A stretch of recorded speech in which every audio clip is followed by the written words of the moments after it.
رسالت فیضان قرآن.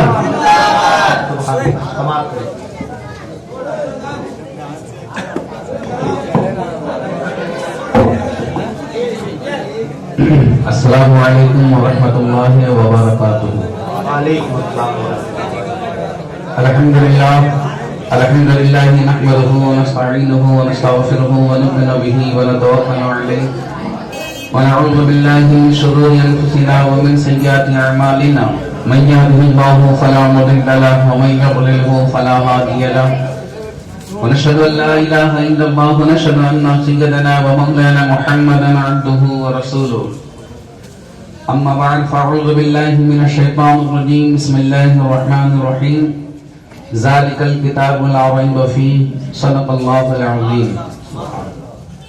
ان اللہ وملائکتہ یصلون علی النبی یا ایھا الذین آمنوا صلوا علیہ وسلموا تسلیما. اللہم صل وسلم علی سیدنا ومولانا محمد وعلی آل سیدنا ومولانا محمد وبارک وسلم علیہ صلاۃ و سلام علیک یا رسول اللہ صلی اللہ تعالی علیہ وسلم.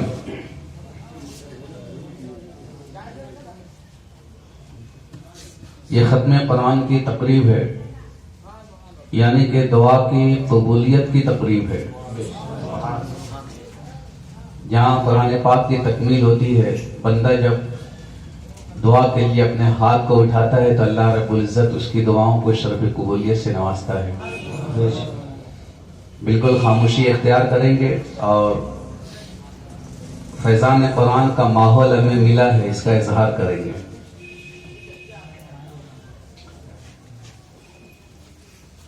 آئیے گنبد خضرا کے مکی شفیع المذنبین راحت العاشقین صلی اللہ تعالی علیہ وسلم کی بارگاہ میں اپنی عقیدت اور اپنی محبت کا اظہار کرتے ہوئے بآواز بلند درود شریف کا نذرانہ پیش کر لیں. اللہم صل علی سیدنا و مولانا محمد. اللہم صل علی سیدنا و مولانا محمد. اللہم صل علی سیدنا و مولانا محمد وعلی آلہ واصحابہ وبارک وسلم. اللہم صل علی سیدنا و مولانا محمد. اللہم صل علی سیدنا و مولانا محمد صلی اللہ تعالی علیہ وسلم. العزیز یہ جو کرشنا لینڈ ویلفیئر سوسائٹی کی جانب سے دارالعلوم اہل سنت غوث اعظم کی سرپرستی میں گزشتہ کئی سالوں سے چلنے والا یہ تعلیم بالغاں الحمدللہ آج ختم قرآن کے ذریعے ایک دلی سکون میسر آیا. نوجوانوں نے قرآن کریم کی جب تلاوت کی آنکھوں میں آنسو آ گئے. اور اجلاس میں آپ لوگوں نے دیکھا ہوگا دارالعلوم میں رہنے والے طلبہ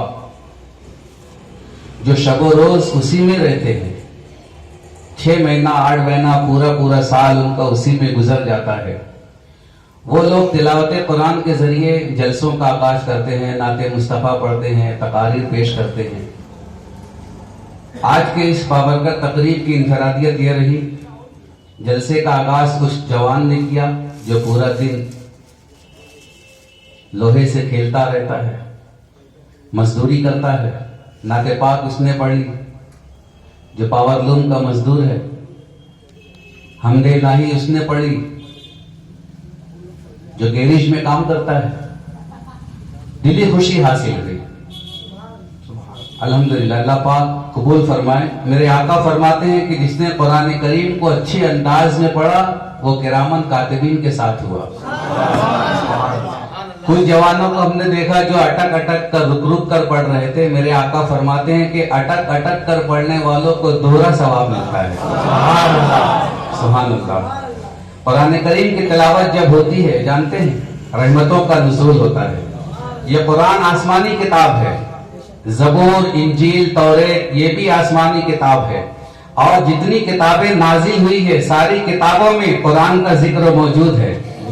کسی کتاب کا ذمہ خدا پاک نے نہیں لیا مگر قرآن وہ کتاب ہے جس کی حفاظت کا ذمہ خدا تعالیٰ نے لیا ہے.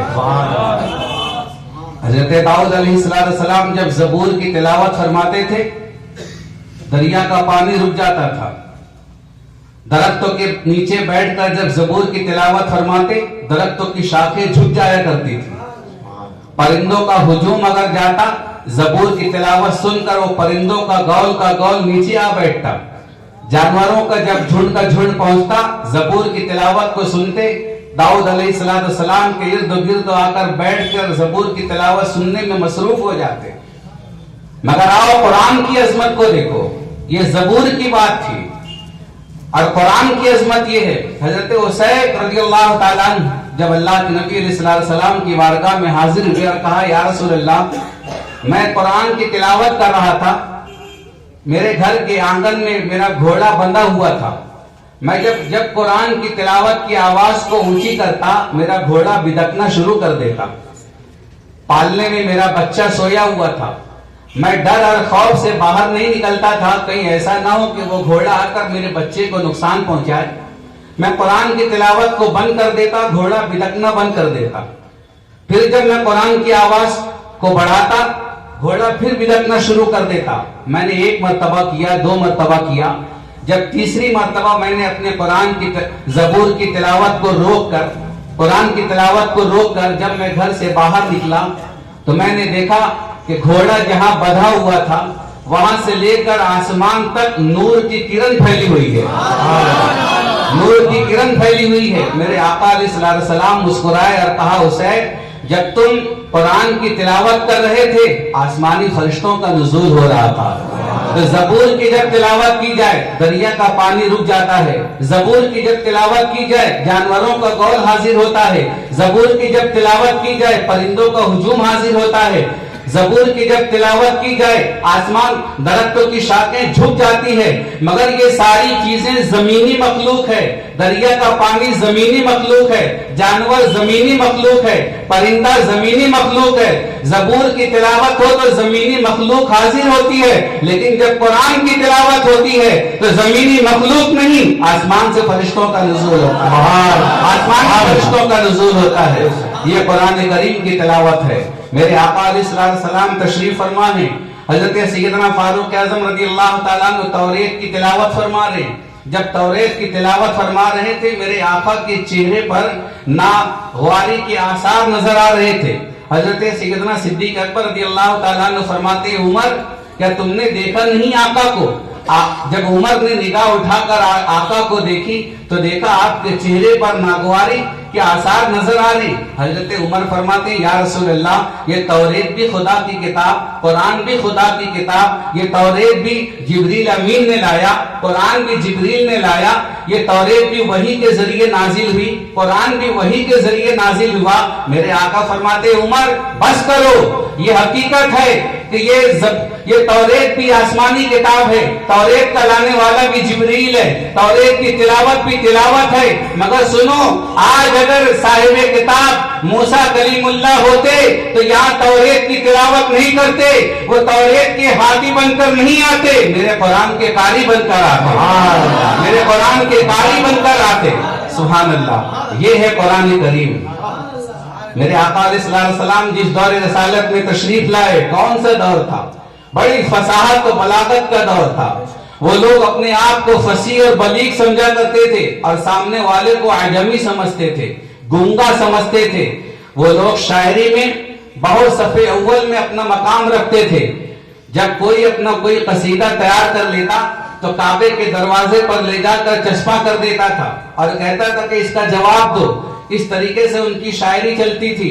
لیکن جب اللہ کے نبی علیہ السلام تشریف لائے اور آپ پر جب قرآن کریم کا نزول ہوا تو آپ نے پورا قرآن نہیں، قرآن کریم کی صرف ایک آیت انا اعطیناک الکوثر، اس آیت کریمہ کو کعبے کے صدر دروازے پر لٹکا دیا اور چیلنج کیا کہ تم سب مل کر کے قرآن کریم کی ایک چھوٹی سی آیت کا کوئی جواب لے کر آؤ.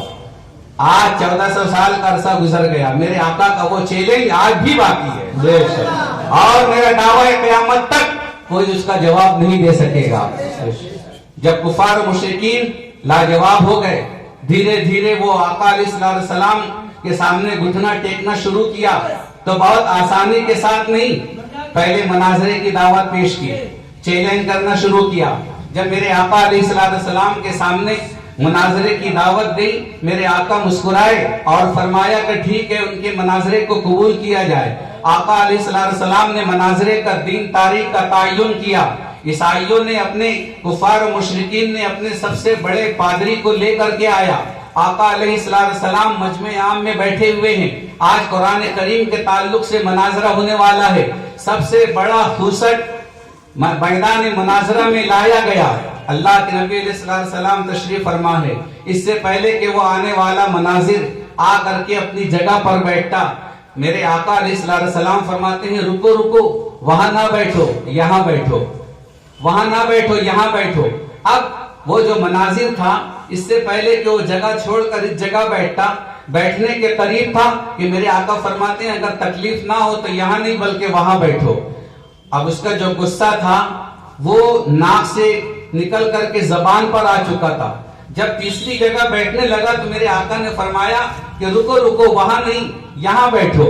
اب اس کا جو غصہ زبان پر تھا وہ آواز کے ساتھ باہر آیا اور کہا اتتخذنا ہزوا، اتتخذنا ہزوا. اور مناظرہ کس بات پر تھا؟ کفار و مشرکین نے کہا کہ تم لوگ کہتے ہو کہ ہمارا کلام جو ہے خدا کا بڑا فصیح و بلیغ ہے، اس کے اندر حضوا، عجاب، کبار، یہ سارے الفاظ استعمال ہیں، یہ فصیح و بلیغ الفاظ نہیں ہیں. میرے آقا نے مسکرایا تھا، فرمایا تھا مناظرہ اسی پر ہوگا. جب وہ مناظر آیا اور آقا علیہ السلام نے ایک سے دو سے تیسری جگہ اس کو بیٹھایا، اس نے غصے میں آ کر کہا اتتخذنا ہزوا، کیا تم مجھ سے مذاق کرتے ہو؟ جس الفاظ پر مناظرہ کرنا تھا، خدا کی قدرت دیکھو، وہی الفاظ وہ استعمال کر رہا ہے. میرے آقا فرماتے ہیں وہاں نہیں یہاں بیٹھو. غصے میں آ کر کہتے ہیں اتتخذنا ہزوا، کیا تم مجھ سے مذاق کرتے ہو؟ ھذا رجل عجاب، یہ تو بڑا عجیب و غریب آدمی ہے. انا شیخ کے بعد، میں بڑا بوڑھا ہوں. 3 الفاظ پر مناظرہ ہونا تھا اور تینوں الفاظ اس کے مناظر نے خود استعمال کر لیا. اب فصیح و بلیغ قرآن کو جو کہا گیا تھا، کفار و مشرکین کے لیے 2 ہی راستہ تھا، یا تو قرآن کی فصاحت اور بلاغت کو قبول کر لیتے یا تو پھر اپنے مناظر کو ادیب نہ کہتے، اپنے مناظر کو ادیب نہ کہتے. بہرحال میرے آقا علیہ السلام بہت آسانی کے ساتھ قرآن کریم کی ترویج و اشاعت نہیں کی. بڑے بڑے چیلنج، بڑے بڑے مناظروں کا سامنا کیا. اور یہ سنت الہیہ ہے کہ جس قوم کے اندر جو برائیاں عام ہوتی ہے یا قوم جو طاقت لے کر کے اٹھتی ہے، اللہ رب العزت اپنے نبیوں کو اس سے زائد طاقت دے کر کے ان کے اندر بھیجتا ہے تاکہ ان کا مقابلہ کیا جا سکے. قرآن کریم بڑا فصیح و بلیغ کلام ہے. یہ اس کا اندازہ اس لیے بھی ہوا کہ وہ لوگ بڑی فصاحت اور بلاغت والے تھے. اگر جاہلوں میں قرآن کریم نازل ہوا ہوتا تو آج اس کی یہ عظمت نظر نہ آتی. بہرحال اسی طریقے سے ایک مرتبہ اور کفار و مشرکین نے اپنا مناظرہ پیش کیا. اللہ کے نبی علیہ السلام نے قبول فرمایا. اللہ کے نبی علیہ السلام قرآن کریم کی تلاوت فرما رہے. کفار و مشرکین نے اپنے مناظر کو بڑا سجا دھجا کر کے لایا اور لا کر کے آقا کی بارگاہ میں پیش کیا. آقا قرآن کریم کی تلاوت فرما رہے. وَلَكُمْ فِي الْقِصَاصِ حَیَاتٌ. اتنا پڑھنا تھا کہ وہ جو آنے والا مناظر تھا سنا اور فوراً بے ہوش ہو کر گر پڑا. لوگوں نے سمجھا کہ شاید یہ بہت ضعیف ہے، کمزور ہے، اس بنا پر گرا ہے. اٹھایا، پانی کا چھڑکاؤ کیا. اٹھتے ہی ساتھ لوگوں نے کہا کیا ہوا؟ کمزوری زیادہ ہے. کہا کمزوری کی وجہ سے نہیں گرا ہوں. کہا کا یہ جو کلام ہے یہ کوئی انسانی کلام نہیں، خدا کا کلام ہے. سبحان اللہ. چھوٹی سی آیت ہے مگر دو متضاد باتیں اس کے اندر مل رہی ہے. مسلمانوں کو حکم ہو رہا ہے کہ تمہاری زندگی بدلے میں ہے. خون کا بدلہ خون، قتل کا بدلہ خون، قتل کا بدلہ قتل، یعنی خون بھی بہایا جائے، زندگی کا سکون بھی حاصل ہو جائے. خون بھی بہایا جائے اور زندگی کا سکون بھی حاصل ہو. یہ کوئی انسانی کلام نہیں بلکہ یہ خدا کا کلام ہے.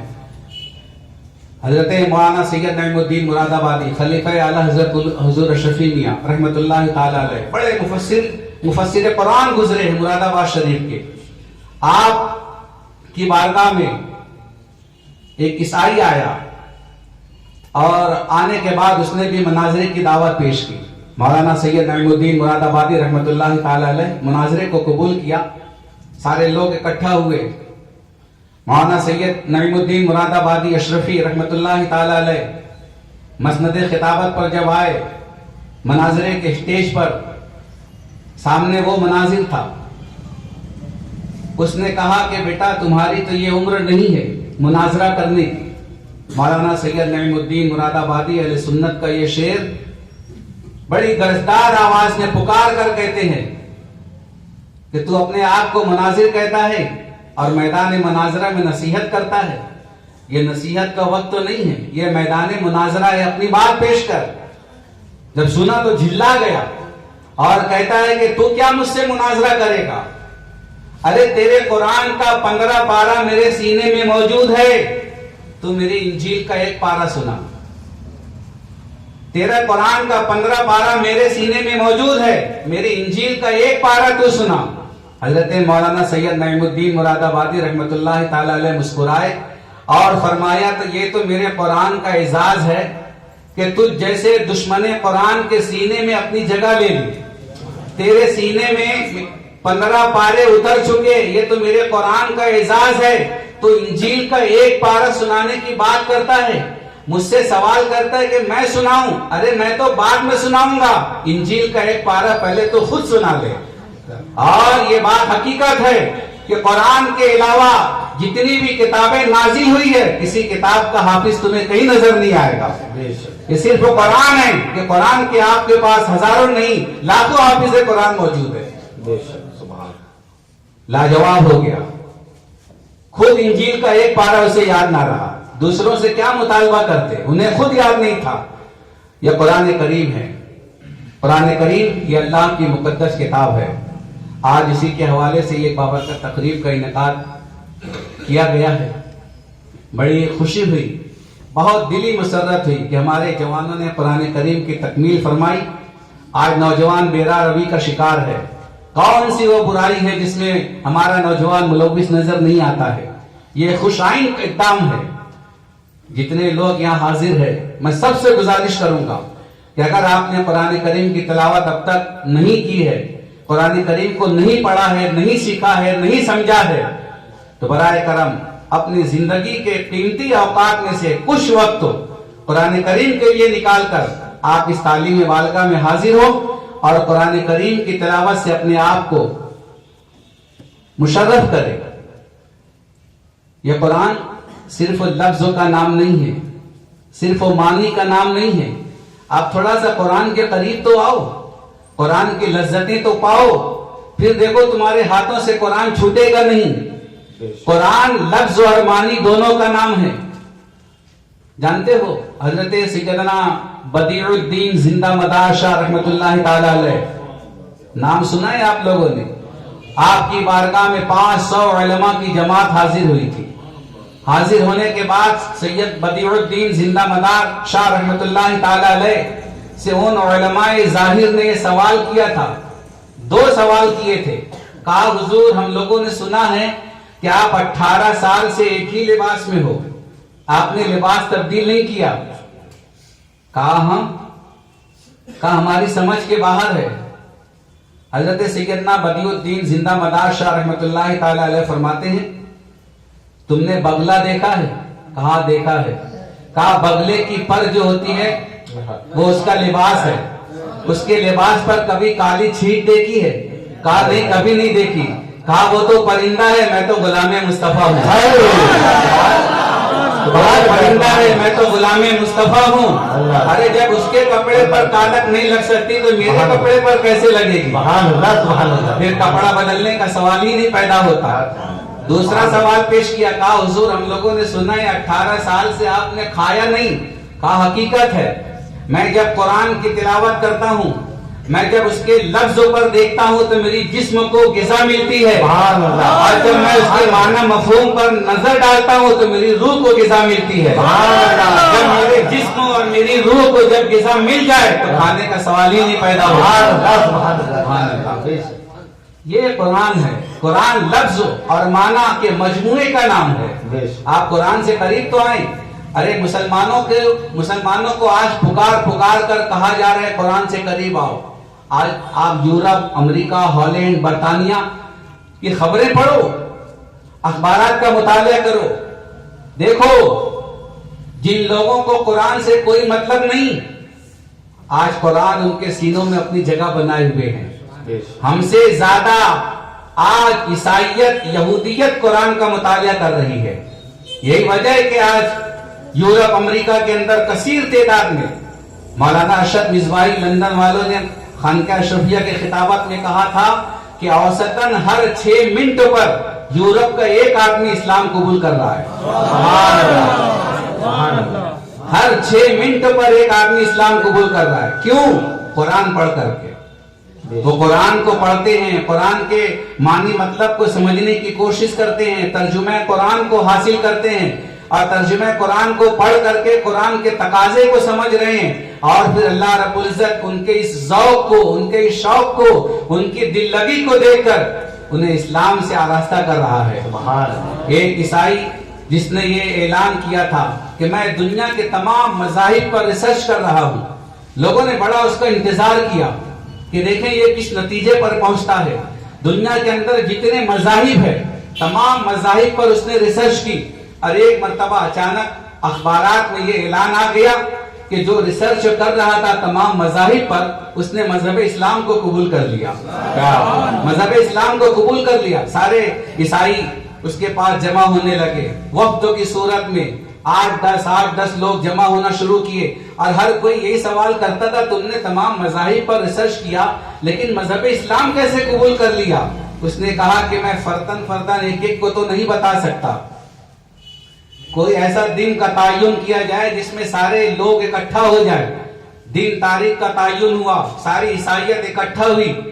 اس شخص نے جو ریسرچ کیا تھا, جس نے اسلام کو قبول کیا تھا, مجمع عام میں آیا اور اس سے یہ سوال کیا گیا کہ آپ بتائیں کہ مذہب اسلام کے اندر تمہیں کون سی بات اچھی لگی کہ تم نے سارے مذاہب کو چھوڑ کر, سارے مذاہب کا ریسرچ کرنے کے بعد صرف وہ مذہب اسلام ہی قبول کیا؟ وہ شخص کہتا ہے مجھے اسلام کے اندر تو بہت ساری خوبیاں نظر آئی, مگر ایک بات جس سے میں بہت زیادہ متاثر ہوا وہ یہ ہے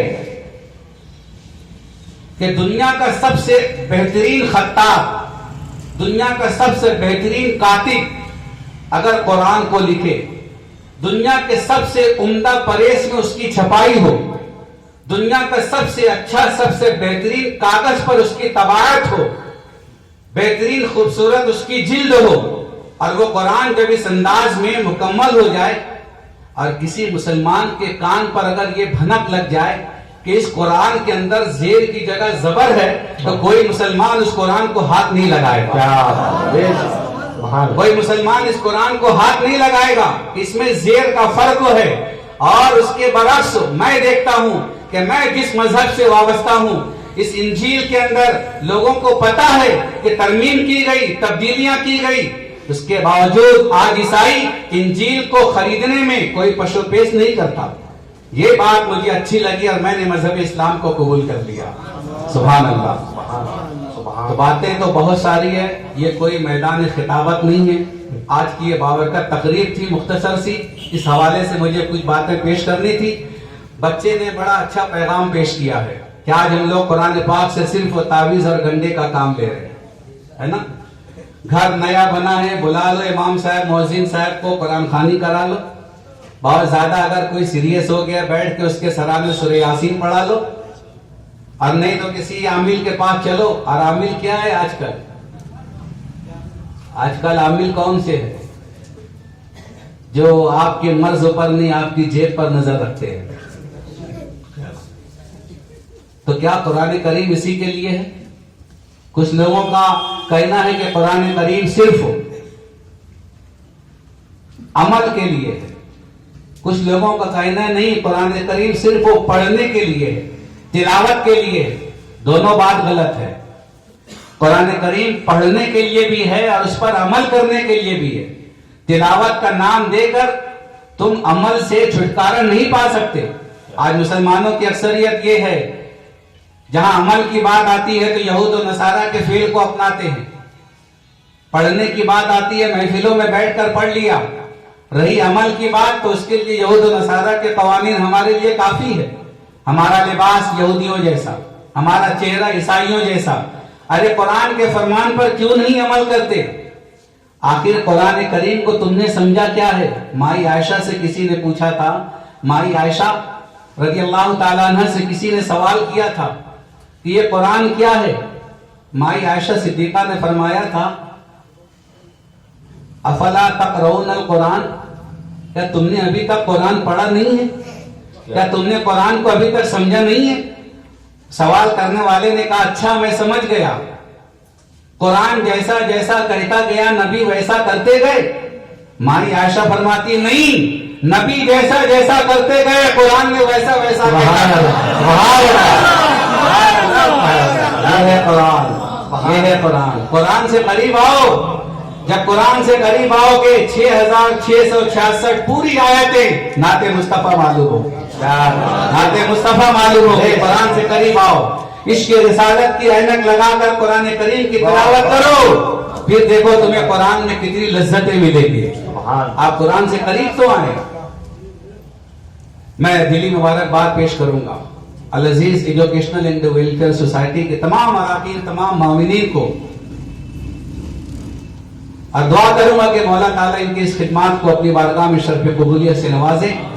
اور وہ اراکین، وہ معاونین جو آج ہم میں موجود نہیں، جو اللہ رب العزت کو پیارے ہو چکے ہیں، اس دنیا سے رخصت ہو چکے ہیں، جن کی بڑی قربانیاں ہیں ادارے کے اندر، ان کے حق میں دعا کروں گا مولا تعالیٰ اس بابرکت تقریب کو ان کے لیے ذریعہ نجات بنائے.